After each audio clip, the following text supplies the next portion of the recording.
Beach లో కూర్చుని అందరూ ఎంజాయ్ చేసేస్తున్నారండి. బీచ్లు చూసేస్తే ఎవరికన్నా కొత్త ఉత్సాహం వచ్చేస్తుందండి. హాయ్ కాకపోతే ఈ బీచ్ లో కూర్చున్న వాళ్ళకి మాత్రం కాసేపు గుండెలు నోట్లోకి వచ్చేసాయండి. ఏదో ప్రశాంతంగా ఎంజాయ్ చేద్దామని వస్తే ఇలా టెన్షన్ ఎట్టేసారంటండి బాబు. గాల్లో ఎగరాల్సిన హెలికాప్టరు ఇలాగ వచ్చేస్తే ఎలాగండి? ఇప్పుడు ఆ విషయం చెప్పేదానికంటే మీరు చూస్తేనే బెటర్ అండి.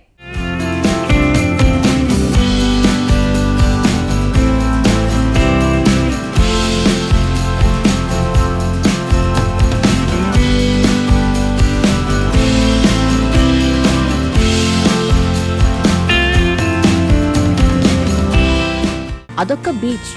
జనాలు సరదాగా సేద తీరడానికి వస్తుంటారు, పోతుంటారు. ఎప్పటిలానే ఆ రోజు కూడా అక్కడకు చాలా మంది వచ్చారు. ఆ వీడియో ఇప్పుడు సోషల్ మీడియాలో స్పీడ్గా నెట్లో పాకేస్తుంది. బీచ్కు జనాలొస్తే వైరల్ అయిపోతుందా అనుకుంటున్నారేమో. అసలు విషయం వేరే ఉంది. బ్యాక్గ్రౌండ్లో జరిగిన ఓ ప్రమాదం ఈ వీడియో వైరల్ కావడానికి ప్రధాన కారణం. బీచ్లో జరిగిన ఒక ప్రమాదం పర్యాటకులను, స్థానికులను షాక్కు గురిచేసింది. కొన్ని సెకండ్ల వ్యవధిలో జరిగిన ఈ సీన్ సోషల్ మీడియాలో చర్చనీయాంశంగా మారింది. ఈ నెల 11న కాలిఫోర్నియాలోని హంటింగ్టన్ బీచ్లో జరిగిన ఈ షాకింగ్ ప్రమాదంలో 5గురు గాయపడ్డారు.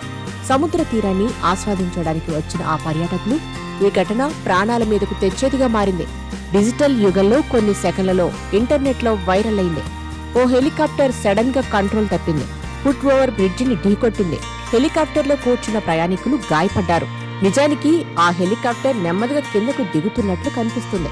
అదే సమయంలో బీచ్లో చుట్టుపక్కల ఉన్న ప్రజలు భయంతో కేకలు వేయడం మొదలుపెట్టారు.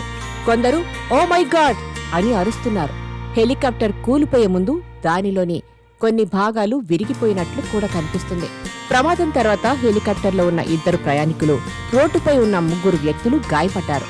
గాయపడిన వారిలో ఒక చిన్న పిల్లవాడు కూడా ఉన్నాడని తెలిసింది. వారందరినీ వెంటనే ఆసుపత్రికి తీసుకెళ్లారు. ఇంకా నయం, కింద కూలిపోయిన తర్వాత బ్లాస్ట్ కాలేదు. ఈ షాకింగ్ ఘటనపై ప్రజలు తమ అభిప్రాయాలను కామెంట్ల రూపంలో వ్యక్తం చేశారు.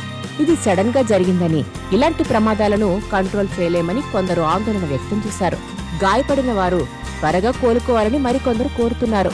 ఈ సంఘటన ఆ ప్రాంతంలో చాలా గందరగోళాన్ని సృష్టించింది. పర్యాటకులు, స్థానికులు పరుగులు తీశారు. హెలికాప్టర్ కూలిపోయిన వీడియోలు సోషల్ మీడియాలో విస్తృతంగా షేర్ అవుతున్నాయి.